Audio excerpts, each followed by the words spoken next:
Dieu, mes bien-aimés, bonjour. Est-ce que ça va? Je voudrais vraiment nous poser une question. Et cette question, c'est: où passeras-tu ton éternité? Quelle question? Où passeras-tu ton éternité? Qui côté que ou que y est éternellement?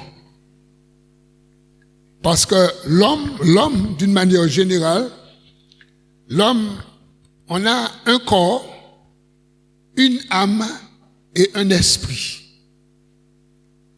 Et lorsque le corps, la matière, d'accord, la matière poussière, puisque le corps, c'est de la poussière. Je ne vous apprends rien. Nous doubout, nous belles, nous gros, nous maigres, nous, toute manière, pendant nous, fiers, nous comme machin. Mais on dit tout ça, on dit ça, c'est la poussière. Pourquoi?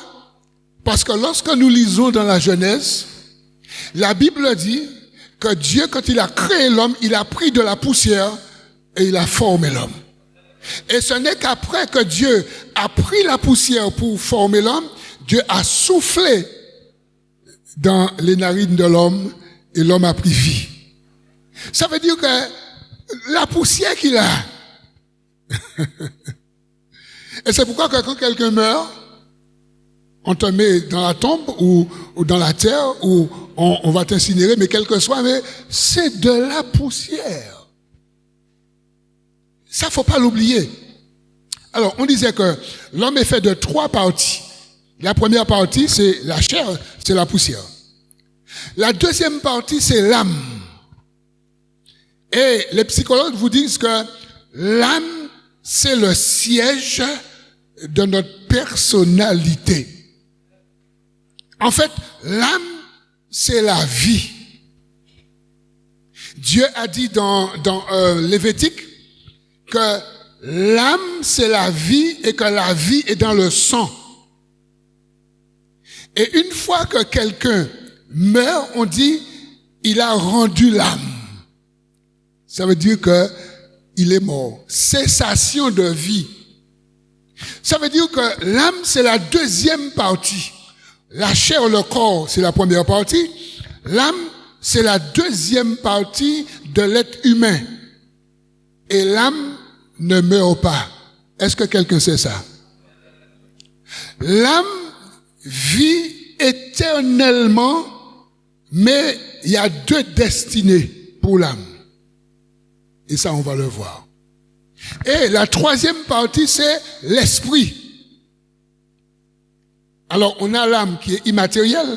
Mon âme, tu vois pas mon âme, je vois pas votre âme. OK? Mais tu sais que l'âme est là, puisque ma cabrene.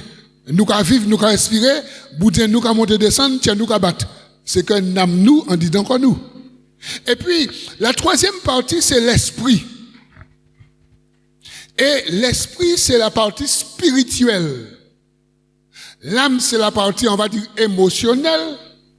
L'âme, c'est la partie, c'est la vie. Mais l'esprit, c'est la partie spirituelle. Et l'esprit, c'est l'organe qui est appelé à recevoir l'esprit de Dieu.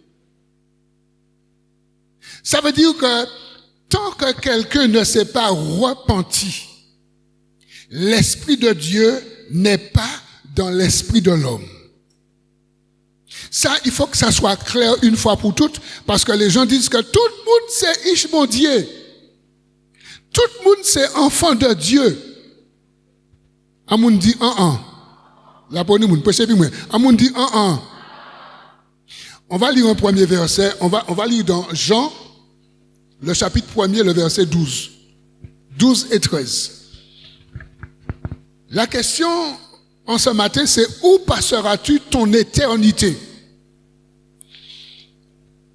Le premier verset qu'on va lire ici, il est dit que, alors c'est, mais à tous ceux qui l'ont reçu, tous ceux qui ont reçu Jésus, ou la parole, et à ceux qui croient en son nom, qui croient au nom de Jésus, elle, la parole, l'évangile, Jésus, parce que Jésus c'est la parole aussi. Elle a donné le pouvoir de devenir. On va prêcher ensemble ce matin. Si on devient, ça veut dire quoi? Si on devient, c'est qu'on n'était pas. Si on devient, c'est qu'on n'est pas. Et ici, la parole nous dit que la parole, elle a donné le pouvoir de devenir enfant de Dieu. Ça veut dire que si ceux ou celles qui reçoivent la parole, qui reçoivent Jésus, qui croient en Jésus, devient enfant de Dieu, c'est qu'il n'était pas enfant de Dieu.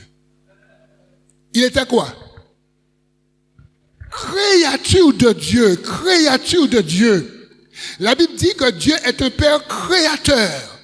Dieu a créé les hommes, même si je suis sorti dans le ventre de ma maman, toi aussi, mais c'est Dieu qui nous a créés, parce que c'est lui qui a créé le premier couple, Adam et Ève. Et ayant créé le premier couple, tous les hommes sont issus du Dieu créateur. Mais il y a le Dieu créateur, mais il y a le Dieu sauveur qui est le même Dieu. Mais tant que quelqu'un ne connaît pas Dieu comme Dieu sauveur, tant que quelqu'un n'a pas été sauvé par Dieu, tout en ayant été créé par Dieu, mais si Dieu ne t'a pas sauvé, tu es quoi? Tu es une créature, un pécheur. D'accord? Tu es une créature, tu n'es pas un enfant de Dieu. Alors c'est vrai que des fois les gens sont un peu irrités quand on dit ça. Parce que des fois on n'explique pas. Il faut expliquer les choses pour qu'on puisse comprendre. Quand on dit ça, on n'insulte pas les gens. Mais on dit ce que la Bible dit. Puisque c'est pas nous qui le disons, nous lisons ce que la Bible dit.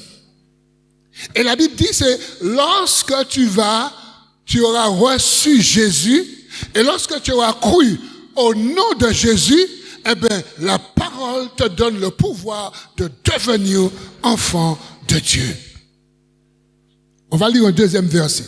On va lire dans 2 Corinthiens chapitre 5, le verset 17. 2 Corinthiens 5, 17.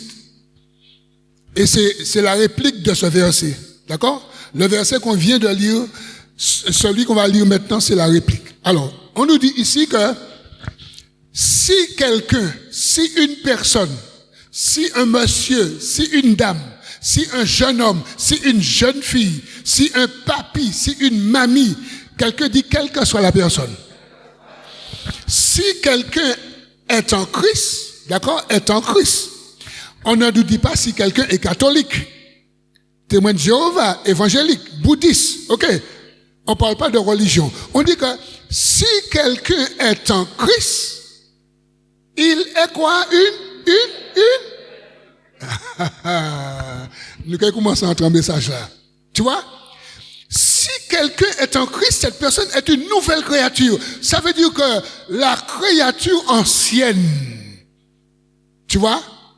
Tu sors de cette créature ancienne, et là, comme tu deviens un enfant de Dieu, eh bien, à partir de ce moment, Dieu dit, la Bible dit que tu es une nouvelle créature. Quelqu'un dit, c'est pas fini. Les choses anciennes sont passées. Voici, toutes choses sont devenues nouvelles. Ça veut dire quoi? Ça veut dire que lorsque nous sommes dans l'ancienne créature, lorsqu'on est un païen, lorsqu'on est un pécheur perdu, lorsqu'on n'est pas repenti, lorsqu'on n'a pas Christ dans sa vie, on peut être dans une religion qui parle de Christ, mais si nous-mêmes on n'est pas repenti, on n'a pas fait l'expérience de la repentance en donnant sa vie à Christ, nous sommes encore dans les choses passées. Et c'est pourquoi il est dit que lorsque quelqu'un est en Christ, les choses anciennes sont passées. Ça veut dire que les choses anciennes n'ont plus le droit de résider dans la vie de cette personne. Pourquoi? Parce qu'il y a un chef nouveau, il y a un maître nouveau. Et ce maître nouveau s'appelle comment? Jésus-Christ de Nazareth. Comme Jésus devient le maître à bord, le capitaine, c'est lui maintenant. Jésus, il va prendre le guidon de ta vie, le volant de ta vie. Jésus va prendre la télécommande de ta vie. Et tu ne pourras plus mener ta vie comme tu veux. Pourquoi? Parce que tu auras dit, Jésus, je te donne ma vie. Et tout à l'heure, à la fin de ce moment, je vais faire un appel. Et je vais demander s'il y a des personnes qui veulent donner leur vie à Jésus. Et que tu sois un ado, un jeune, une personne adulte ou un vieillard, quel que soit ton âge, cet appel te concerne. Tout à l'heure, je vais faire un appel, je vais appeler des personnes à se repentir, à devenir un enfant de Dieu. Et quand je ferai cet appel, n'aie pas peur, n'aie pas honte. Au contraire, c'est un privilège, c'est une grâce, c'est un bonheur pour quelqu'un de venir donner sa vie à Jésus et de devenir un enfant de Dieu. Est-ce que nous sommes là? Est-ce que nous sommes là? Est-ce que le message est clair? Parce que l'évangile, c'est un message clair, c'est pas compliqué.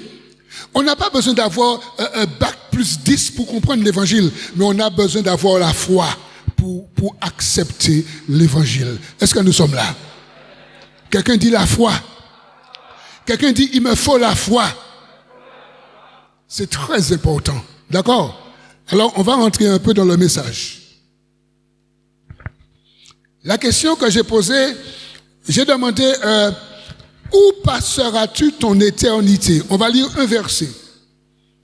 Ce verset nous parle des deux éternités. Daniel, chapitre 12, verset 2. Daniel 12, 2 nous parle des deux éternités. Où passeras-tu ton éternité? Daniel dit dans Daniel 12, 2, plusieurs de ceux qui dorment dans la poussière, c'est normal puisque nous sommes poussière, comme nous allons tous mourir, ok? On va tous mourir. Daniel dit, plusieurs de ceux qui dorment dans la poussière de la terre se réveilleront, les uns pour, les uns pour la vie éternelle, les autres pour l'opprobre, pour la honte. Quelqu'un dit aïe. Est-ce que nous sommes là? Il y a deux éternités. Et ce message, il est sérieux. Sous pas dans une ou en l'autre là. On nous a fait croire dans certaines religions. On nous a fait croire qu'il y a un au milieu. On nous a fait croire que lorsque quelqu'un meurt, on nous a fait croire que pendant que cette personne est morte, les vivants peuvent prier pour un mort pour que la personne passe de l'antichambre à la chambre. Quelqu'un dit c'est pas vrai. Oui, quelqu'un dit c'est pas vrai. Quelqu'un dit c'est un mensonge. Parce que la Bible dit que c'est l'un ou l'autre. Mes amis, il faut qu'on prêche franchement. Pour que les gens sortent dans l'erreur. Et pour que les gens comprennent la vérité, ce que la Bible dit. Ici, le prophète Daniel. Ici, c'est Daniel qui dit, Daniel nous montre les deux destinées. Et Daniel nous dit dans ce deuxième verset du chapitre 12, il nous dit que plusieurs de ceux qui dorment dans la poussière de la terre se réveilleront. Ça veut dire quoi? Ça veut dire, mes amis, qu'il y aura deux résurrections. Toutes les personnes qui sont mortes, et moi je vais mourir, vous aussi, on va mourir, ok? Mais la Bible dit qu'il y a deux résurrections. Il y a une résurrection pour ceux qui ont accepté Christ et qui vivront pour la vie éternelle. Il y a une autre résurrection après les 1000 ans, ok? Il y a une résurrection pour ceux qui n'ont pas accepté Jésus, et ça c'est la honte, la mort éternelle, le jugement dernier. Il y en a deux. Et c'est pourquoi que les gens ne lisent pas leur Bible, mais les gens écoutent ce que dit la religion. Quelqu'un dit, arrête d'écouter ce que dit la religion.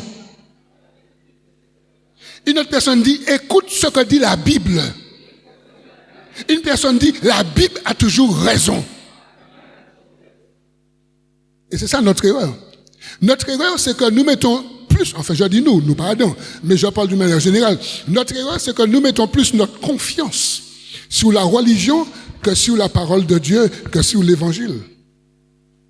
Mais si l'évangile te dit ici, là, si Daniel te dit, Daniel est un serviteur de Dieu, si Daniel te dit de la part de Dieu que plusieurs de ceux qui dorment dans la poussière de la terre se réveilleront, les uns alors vont se réveiller pour la vie éternelle, les autres pour l'opprobre et la honte éternelle. Et je réitère encore ma question, où passeras-tu ton éternité? Le jour que tu vas mourir, tu seras où? Il y a deux lieux. Il y a un lieu qui s'appelle le paradis ou la félicité. Il y a un lieu qui s'appelle le séjour des morts. Un lieu de tourment. On peut dire, ce lieu s'appelle un pré-enfer. Un avant-goût de l'enfer. Un mauvais avant-goût quand même, hein? On va lire un passage, mes amis. On va lire Luc 16. On a une histoire dans Luc 16. Et dans cette histoire, on a les deux destinées après la mort. Dans Luc 16. Luc 16, les versets 19 et suivants. Mes amis, dans ce passage qu'on va lire, c'est un passage que presque tout le monde connaît, parce que des fois, quand on va à l'enterrement, on entend le pasteur, le prêtre, l'officiant. Des fois, on prend ce passage, mais des fois, on ne le comprend pas toujours. Mais là, aujourd'hui, le Saint-Esprit va un peu nous éclairer sur ce passage pour ceux et celles qui n'ont pas saisi, qui n'ont pas encore saisi les réalités de ce passage. Il est dit dans Luc 16, chapitre 19, les versets 1. Luc 16, verset 19 et suivant. Il y avait un homme riche qui était vêtu de pourpre et de fin lin et qui chaque jour menait joyeuse et brillante vie. Un pauvre nommé Lazare était couché à sa porte couvert d'ulcères et désireux de se rassasier des miettes qui tombaient de la table du riche, et même les chiens venaient encore lécher ses ulcères. Le pauvre mourut et il fut porté par les anges dans le sein d'Abraham. Le riche mourut aussi et il fut enterré enseveli. Dans le séjour des morts, le riche, leva les yeux et tandis qu'il était en proie et au tourment, il vit de loin Abraham et Lazare dans son sein. Il s'écria, Père Abraham, aie pitié de moi et envoie Lazare pour qu'il trempe le bout de son doigt dans l'eau et me rafraîchisse la langue, car je souffre cruellement dans cette flamme. Abraham répondit, mon enfant, souviens-toi que tu as reçu tes biens pendant ta vie et que Lazare a eu les maux pendant la sienne. Maintenant, il est ici consolé et toi tu souffres. D'ailleurs, il y a entre nous et vous un grand abîme afin que ceux qui voudraient passer d'ici vers vous ou de là vers nous ne puissent le faire. Le riche dit, je te prie donc, Père Abraham, d'envoyer Lazare dans la maison de mon père, car j'ai 5 frères. C'est pour qu'il leur atteste ces choses, afin qu'ils ne viennent pas aussi dans ce lieu de tourment. Abraham répondit, ils ont Moïse et les prophètes qui les écoutent. Et il dit, non, Père Abraham, mais si quelqu'un des morts va vers eux, ils se repentiront. Abraham lui dit, s'ils n'écoutent pas Moïse et les prophètes, ils ne se laisseront pas persuader. Quand même, quelqu'un des morts ressusciterait. Amen. Chers amis, il y a des histoires qui commencent tristes et qui se terminent très bien. Et il y en a qui commencent très bien et qui se terminent tristes, très mal. Ici, les deux hommes dont... Alors, c'est Jésus qui fait le récit, hein, c'est Jésus qui raconte ça. Les deux hommes que Jésus nous présente, il y en a un qui va commencer très bien parce qu'il est riche. Il a de l'argent, il a des biens, il a des serviteurs, il a du patrimoine, il a tout ce qu'il lui faut. Mais il lui manque une chose, il n'a pas Dieu dans sa vie. Mais n'empêche, il a une belle vie. Parce qu'on nous dit que chaque jour, il menait une brillante vie joyeuse. Jésus nous parle même de ses vêtements. Ça veut dire qu'il avait des vêtements qui coûtaient très cher. Attention, parce que nous voyons des gens dans cette société qui ont de grosses voitures. Des voitures qui coûtent très cher. Des gens qui s'habillent avec des tissus que les petits malheureux ne peuvent pas s'habiller. Des gens qui ont des maisons dont nous ne pourrons pas acheter ni bâtir parce qu'il faut de l'argent ou gagner le golo. Mais comme chrétien, pas qu'à jouer l'auto, ok? Bon, ça c'est notre message. Mes amis, c'est très important. Des fois, vous voyez des gens, ils sont à l'aise. Et ça nous arrive de jalouser ces gens.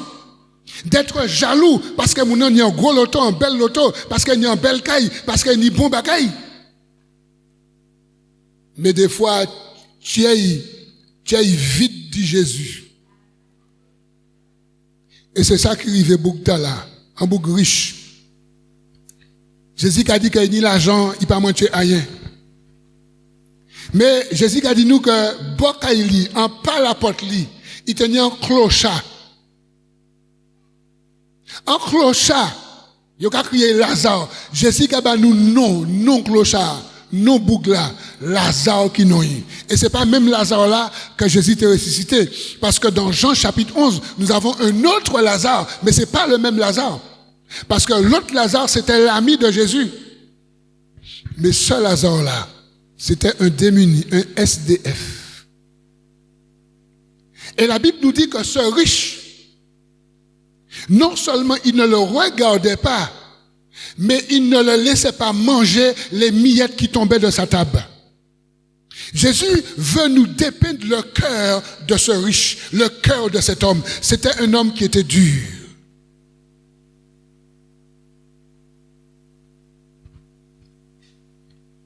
Il y a des histoires qui commencent, on a dit, bien, et qui se terminent mal ou triste. Et on voit que cet homme qui a tout, il ne porte pas un petit regard sur l'homme qui n'a rien.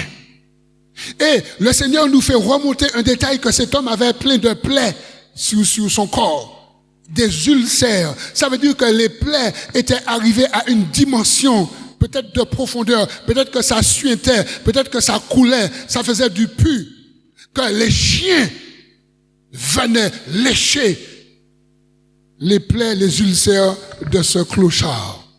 Ça veut dire que les chiens étaient, nous qu'a dit, ces chiens étaient plus bons qui bougriche là. Parce que celle de ces chiens tennis, c'est licher boboa pour garder si des cadjeri. Mais riche là qui tenait un pouvoir d'achat, qui te peut faire le bagaille, il n'a jamais fait ailleurs. Mes amis, il y a des histoires qui commencent bien mais qui finissent mal parce qu'on nous dit que le pauvre Lazare mourut. Mais ce qui est d'extraordinaire quand tu lis,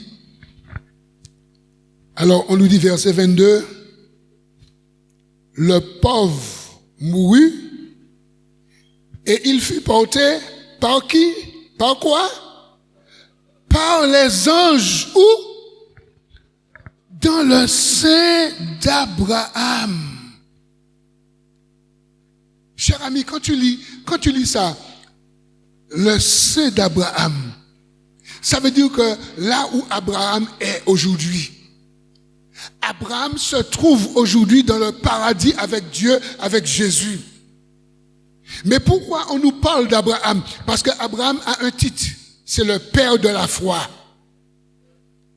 Il a un autre titre, il est appelé l'ami de Dieu. Et c'est pourquoi on nous parle d'Abraham ici. On nous dit que le pauvre, quand il meurt, les anges de Dieu viendront le chercher et les anges de Dieu vont le déposer dans le sein d'Abraham, là où il y a toutes les personnes qui de leur vivant ont manifesté la foi pour Jésus. Mais comme là, ce que Jésus raconte, Jésus n'était pas encore mort. Alors là, on était sous la 5e dispensation, la dispensation de Moïse. C'est pourquoi on va lire un verset dans Jean 1,17. On va revenir à un autre passage dans un moment, Jean 1,17, pour comprendre dans quelle dispensation qu'on était lorsque Jésus parle. Jean 1,17.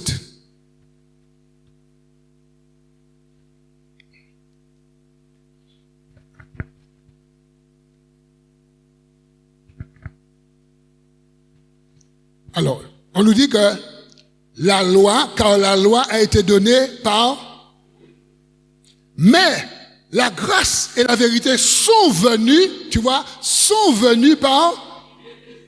Ça veut dire que quand Jésus raconte cette histoire, on était encore dans la dispensation de la loi. On exerçait la loi, le sabbat, toutes les choses de la loi, ok?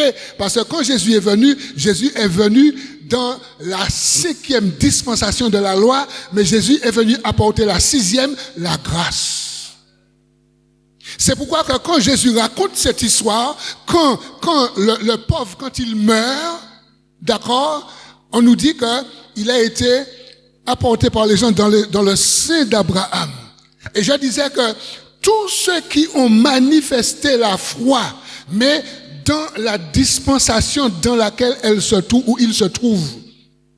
Ceux qui étaient dans la dispensation, par exemple, du temps de la circoncision, ceux qui étaient circoncis et qui sont morts dans cette dispensation, ils ont obéi à la dispensation qui sauvait. Parce que dans chaque dispensation, il y a quelque chose, il y a un message. Et pour la loi, le message, c'était le décalogue, ce que Dieu avait donné à Moïse. Et c'est pourquoi que là, quand le pauvre, quand il meurt, Jésus n'est pas encore mort, parce que là, Jésus n'est pas mort encore. Et comme on est sous la loi, mais cet homme a été sauvé. Pourquoi? Parce que cet homme, tout en étant clochard, il avait accepté Dieu et il s'était appliqué aux articles de la loi, même s'il était clochard. Peut-être que ça nous étonne, mais c'est ce que ça veut dire. C'est ce que ça veut dire. Parce que Jésus dit que quand il va mourir, les anges vont le mener dans le sein d'Abraham, là où il y a toutes les personnes qui ont manifesté la foi en Jésus ou la foi dans la parole que Jésus avait donnée aux prophètes des temps des prophètes et de la loi. Est-ce que nous sommes là? En clair, ça veut dire que cet homme, ce clochard, cet homme qui n'avait rien à manger pendant sa vie sur la terre, une fois qu'il est mort, il est avec Abraham. Est-ce que nous sommes là? Il est avec Zachée, Moïse, Élie, Jésus, Enoch, tous les grands hommes et les grandes femmes que la Bible nous parle, mais aussi tous ceux que nous avons connus qui sont morts en Christ. Quand tu meurs en Christ, tu rejoins toutes ces personnes. Et ton éternité, c'est la vie éternelle. Parce que la question qui a été posée, où passeras-tu ton éternité? On peut revenir à un autre passage, petite sœur, Luc 16, 19. Alléluia. Alors, on a vu que le pauvre, verset 22, Luc 16, verset 22, le pauvre mourut et il fut emporté par les anges dans le sein d'Abraham. Et on nous dit que le riche mourut aussi et il fut enseveli. Le pauvre, son éternité, c'est la vie éternelle. Éternellement avec Abraham, avec Jésus, avec tous ceux qui sont sauvés. Maintenant, on va parler un peu du riche. On nous dit que le riche mourut aussi. Là, on ne parle pas des anges qui qui l'emmène dans le sein d'Abraham. Hein? Et certainement, ce gars-là, quand il est mort, comme dit les grands prédicateurs, il y avait la fanfare, il y avait le tapis rouge, il y avait les éloges, il y avait des gerbes. Bon Dieu, il y avait un cortège qui ne se terminait pas. Mais lui, son âme et son esprit étaient déjà en train de griller. Son âme brûlait déjà dans le tourment. Et c'est là où le message devient sérieux, mes amis. Là, le message devient très sérieux parce que Jésus, c'est mon engagement que personne ne peut comment pour savoir où mort ça a passé. D'accord? Jésus qui a dit nous ici, là, un monde mort. Si nous n'avons pas repenti, Jésus qui a dit nous qui ça qui a fait après la mort. Et Jésus n'a pas menti. Alors, nous allons descendre dans sa tibre parce que Jésus n'a pas menti. Alors, verset 23. Maintenant, il s'agit du riche qui n'est pas repenti, du riche qui est mort et qui est perdu à jamais. Le riche qui est perdu à jamais, la mort éternelle. On nous dit que dans le séjour des morts, écoutez bien, verset 23, il baissa ses yeux. Ah, pardon. Il leva. Mes amis, on nous prêche un petit moment. Si tu lèves tes yeux, c'est parce que tu es en bas. Et si tu lèves tes yeux, ça veut dire quoi? Ça veut dire qu'en haut, il y a quelque chose plus haut que toi. Est-ce que nous sommes là? Ça veut dire que Jésus nous dépeint déjà que le séjour des morts est en bas. Et que le sein d'Abraham, le paradis, est en haut. Et on nous dit que le riche qui est perdu, le riche qui est dans le séjour des morts, il lève ses yeux. Parce que lui, il est en bas. Mes amis, quand quelqu'un meurt sans Christ, quand quelqu'un meurt sans être repenti, tu es en bas dans le séjour des morts. Ça, il faut le savoir. Pas quitter moun kouyon non. Pas quitter moun dire que on est en chance purgatoire, moun qui est prié bas et puis qui ça non. On moun dit Pas quitter personne kouyon non. Pas quitter personne dire que là où il est mort, il a fait 9 jours pour y aller. Il a limé bougie bas, il a mettre l'ensemble bas. Pas quitter moun fait pièce bagaille c'est un sorcier en l'air, c'est du vivant pour ou peut s'attraper la vie éternelle. On dit amen dit. La Bible nous dit que dans les séjours des morts, il leva les yeux et tandis qu'il était en proie et au tourment. Ça veut dire quoi mes bien-aimés? Même si nous pas fait grande école, nous saluons français. Il était en proie, en tourment. Il a dans position là. Il a souffert. Il fait sa calime en l'air. Il est en proie en l'air. Namli a tourmenté, l'esprit a tourmenté. Et pourtant, quoi, il n'y a rien. Mais je vous ai parlé des deux parties immatérielles, l'âme et l'esprit. Et c'est là que sa souffrance commence. Parce que de son vivant, il ne s'est pas repenti. Et voilà ce qui se passe dans l'au-delà. Il y a des choses qui se passent dans l'au-delà. Aujourd'hui, le Seigneur nous permet de découvrir des choses. Et on nous dit ici, il vit de loin Abraham et Lazare de son sein. Mes amis, le gars, il est mort, mais son âme est déjà dans un lieu de tourment. D'accord? C'est pas encore l'enfer, mais il brûle déjà, c'est chaud. Il lève ses yeux, qu'est-ce qu'il voit? Papa Abraham, le père de la foi. Qu'est-ce qu'il faut encore? Le clochard. Parce qu'il faut qu'on dise des choses. Appelons un chien.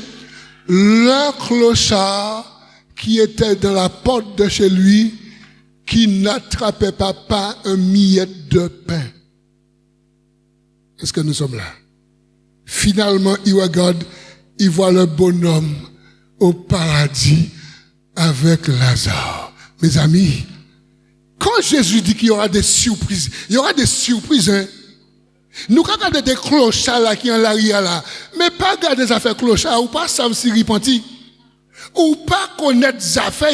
Regardez mon qui là, regardez, puis dit c'est bon Dieu, celles qui savent.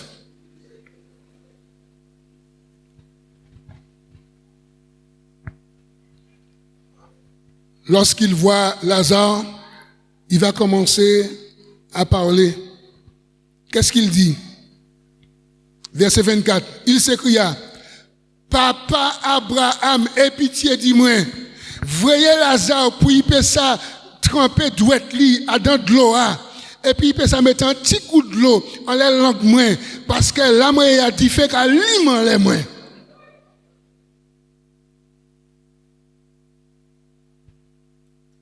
C'est Jésus qui parlait. Jésus dit que le bonhomme, le riche, dans le séjour des morts, il est dans une position, il a chaud, le feu. Et là où on ne peut pas appeler pompier, parce qu'en séjour des morts, pas ni pompier. Est-ce que nous là? Est-ce que nous là? C'est différent qui est mort. Il dit, Abraham, s'il te plaît, voyez Lazare. Mes amis, l'eau c'est la parole. Quand il dit, envoie Lazare tremper son doigt, qui veut dire un petit morceau de parole, l'évangile.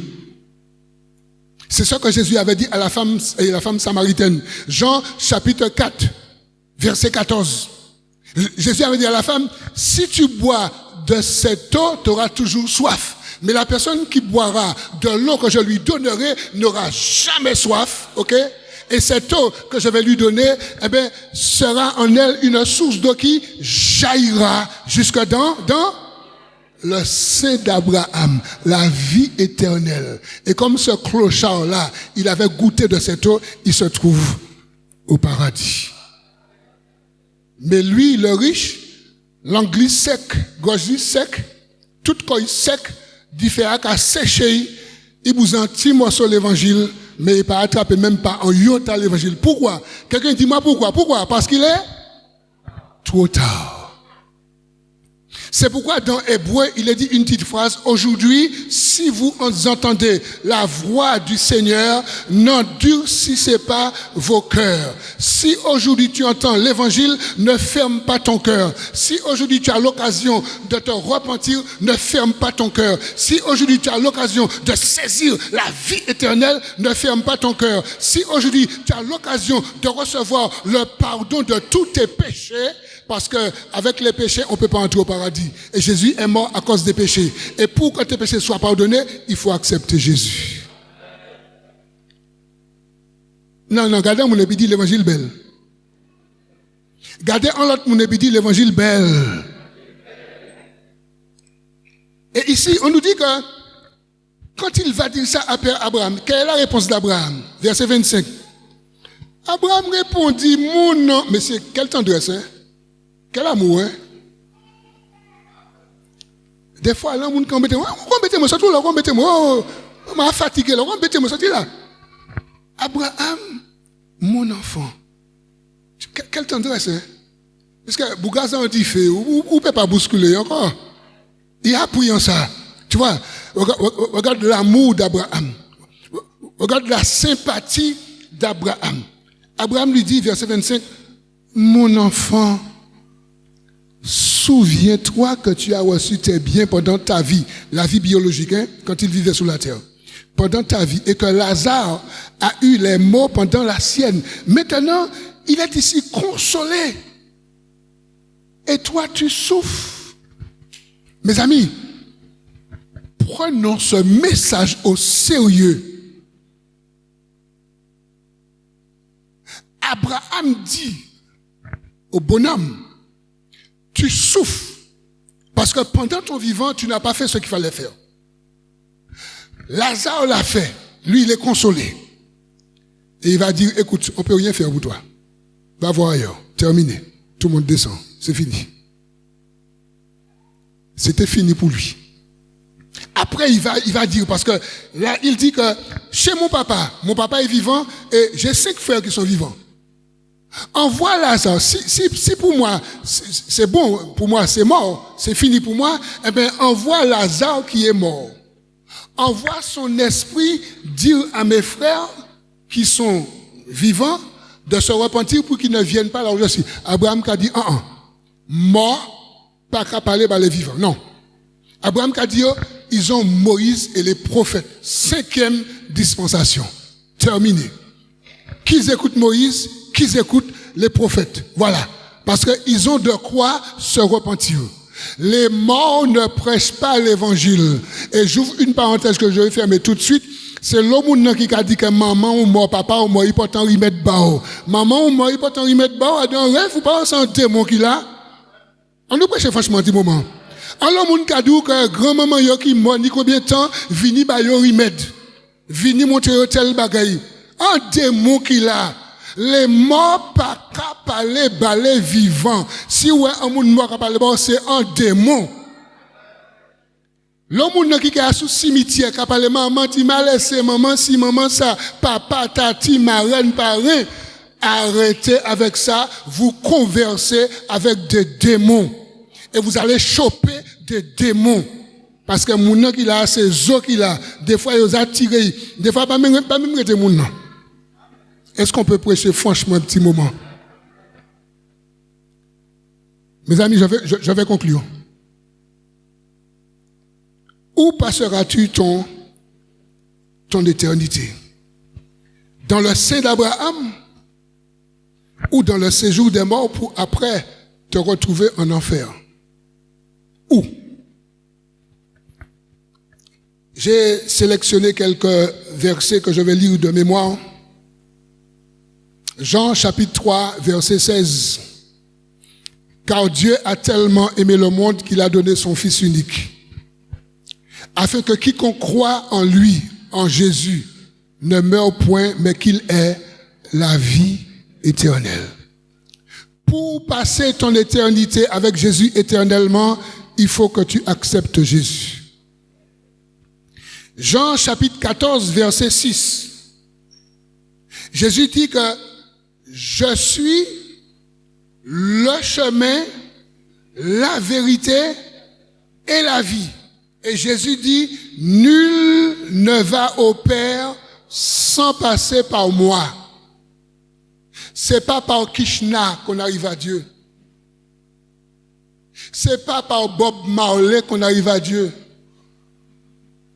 C'est pas par Mahomet qu'on arrive à Dieu. C'est pas par Confucius qu'on arrive à Dieu. C'est pas par Marie qu'on arrive à Dieu. C'est pas par les anges qu'on arrive à Dieu. Jésus dit ici dans Jean 14, verset 6, je suis le chemin, la vérité et la vie. Nul ne va au Père sans passer par moi, Jésus, parce que c'est lui qui donne la vie.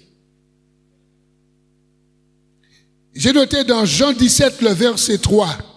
Jean 17, le verset 3. Ce sont des versets que j'ai notés qui nous montrent que celui qui donne la vie éternelle et qui nous permet d'avoir une éternité avec Jésus, avec Dieu, c'est Jésus.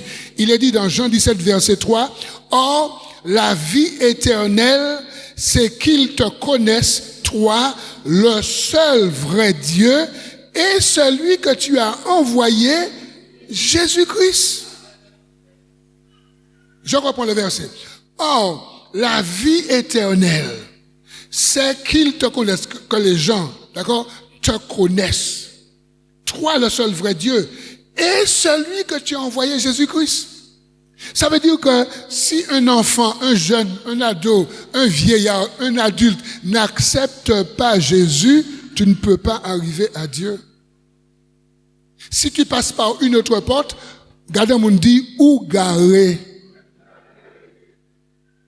Faut nous prêcher franchement un petit moment aussi. Hein?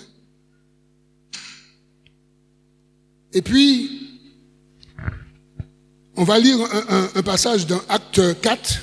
Ça va nous faire du bien. Acte 4. On avait tenu les apôtres. On va lire à partir du verset 7. Alors, on avait tenu les apôtres, Pierre et les autres, parce que Pierre et Jean, parce qu'ils avaient fait un miracle. Un homme qui était boiteux de naissance, l'homme avait été guéri au nom de Jésus, parce que Pierre et Jean avaient dit, nous n'avons ni argent ni or, mais ce que nous avons, nous te le donnons, au nom de Jésus-Christ, lève-toi et marche. Et il y avait un miracle, le miracle a été fait. Et lorsque Pierre et Jean ont fait ce miracle et ont guéri cet homme par le nom de Jésus, et ils étaient en train d'enseigner dans le temple, on nous dit que les pharisiens, les chefs, les maîtres du temple sont venus Et puis ils ont dit à Pierre et Jean, nous ne voulons pas que vous enseigniez au nom de Jésus, et puis, parce qu'ils étaient en train d'enseigner sur la résurrection des morts. On leur a dit, nous vous défendons de prêcher l'évangile. Et puis on va voir ce qu'ils ont dit. Alors, verset 7. Ils furent placés au milieu de Pierre et Jean et leur demandèrent par quel pouvoir et au nom de qui avez-vous fait cela? Alors Pierre, rempli du Saint-Esprit, leur dit, chef du peuple et ancien d'Israël, puisque nous sommes interrogés aujourd'hui sur un bienfait accordé à un homme malade, afin que nous disions comment il a été guéri, sachez-le tous et que tout le peuple d'Israël le sache. C'est par le nom de Jésus-Christ de Nazareth que vous avez crucifié et que Dieu a ressuscité des morts. C'est par lui que cet homme se présente en pleine santé devant vous. Jésus est la pierre rejetée par vous qui bâtissez et qui est devenue la principale de l'angle. Et le verset 12, écoutez bien. Il n'y a de salut en aucun autre, car il n'y a sous le ciel aucun autre nom qui ait été donné parmi les hommes par lequel nous devions être sauvés. Mes amis, ici, Pierre et Jean vont dire aux pharisiens, aux prêtres de la loi, le seul nom qui sauve, c'est le nom de Jésus. Et lorsqu'on pose une telle question, où passeras-tu ton éternité? Tu dois dire, avec Jésus, parce que je l'ai accepté pour mon Seigneur et mon Sauveur personnel, parce que je me suis repenti. Mais si toutefois tu n'es pas repenti, même si tu ne le dis pas, sache que si tu viens à mourir sans te repentir, sache que ton éternité, tu vas le passer avec Satan et ses anges, avec l'homme impie, le 666, avec le faux prophète et tous les rebelles qui de leur vie ne se sont pas repentis. Toute personne non repentie, n'ayant pas accepté Jésus pour son Seigneur et son Sauveur personnel, et qui viendrait à mourir, comme cet homme que nous avons vu dans Luc 16, son cas est scellé et réglé. Mais ce n'est pas le cas aujourd'hui. Aujourd'hui, vous avez, pour ceux et celles qui veulent faire la démarche, vous avez aujourd'hui l'occasion de vous repentir et de donner votre vie à Jésus. La Bible dit que éternellement, nous serons avec Jésus. Et avant de faire l'appel, je voudrais terminer sur une belle note. Et on va lire dans Apocalypse 21. Et là, on va terminer sur une belle note. Les versets 1 à 7. Pour ceux et celles qui passeront leur éternité avec Jésus. On termine sur une belle note avant de faire l'appel. Et ici, dans Apocalypse chapitre 21, nous avons les nouveaux cieux et la nouvelle terre. Voilà, ça c'est merveilleux. Il est dit à partir du premier verset, puis je vis un nouveau ciel et une nouvelle terre. Car le premier ciel et la première terre avaient disparu et la mer n'était plus. Et je vis descendre du ciel d'auprès de Dieu la ville sainte, la nouvelle Jérusalem, préparée comme une épouse qui s'est préparée pour son époux. Et j'entendis du trône une forte voix qui disait, voici le tabernacle de Dieu avec les hommes. Il habitera avec eux, et ils seront son peuple, et Dieu lui-même sera avec eux. Verset 4. Il essuiera toute larme de leurs yeux, et la mort ne sera plus. Et il n'y aura plus ni deuil, ni cri, ni douleur, car les premières choses ont disparu. Verset 5. Et celui qui est assis sur le trône dit, voici, je fais toutes choses nouvelles. Et il dit, écris ces paroles, sont certaines et véritables. Et il me dit, c'est fait. C'est Jésus qui parle ici. Il me dit, c'est fait. Je suis l'alpha et l'oméga, le commencement et la fin.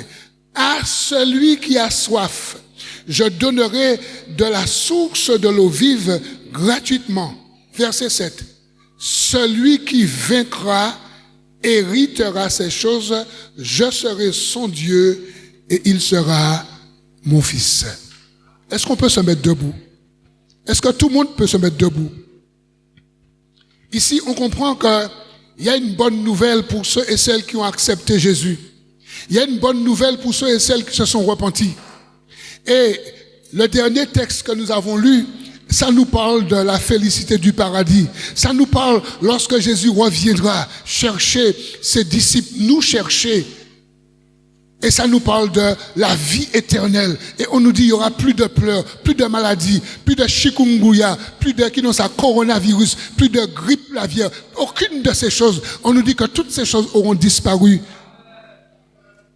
C'est pourquoi ça vaut le coup en ce jour. Ça vaut la peine pour quelqu'un en ce jour de donner sa vie à Jésus. Et je voudrais maintenant demander à quelqu'un, dire à quelqu'un qui est présent, sache qu'aujourd'hui tu peux prendre une décision avec Dieu. Sache qu'aujourd'hui tu peux dire, moi, je veux me repentir, je veux donner ma vie à Jésus. Je veux avoir la vie éternelle. Je veux recevoir le pardon de mes péchés. Et sache qu'aujourd'hui tu peux le faire. Même si tu es un petit garçon, une petite fille, tu es un jeune homme, une jeune fille, tu es une grande dame, un grand monsieur, quel que soit ton âge, sache que là aujourd'hui, tu peux prendre une ferme décision. Ce dont tu as besoin, c'est la foi. C'est de croire que ce que nous avons dit, c'est la vérité. C'est pourquoi je vais prier et après je vais faire l'appel. Papa, je te remercie pour ta parole. Merci pour ton Saint-Esprit. Merci pour l'Évangile. Merci pour l'éternité que tu as préparée pour tes enfants. Pour ceux et celles, Seigneur, qui se sont repentis et qui t'ont accepté. Merci pour l'éternité. Merci pour le paradis, Seigneur. Je prie maintenant pour ceux et celles, Seigneur, que tu as déjà touchés. Ceux et celles, Seigneur, que tu as déjà touché leur cœur. Je prie maintenant pour leur réponse, leur repentance, afin que Satan les lâche, afin qu'ils répondent à l'appel. Merci, Seigneur, dans le nom de Jésus.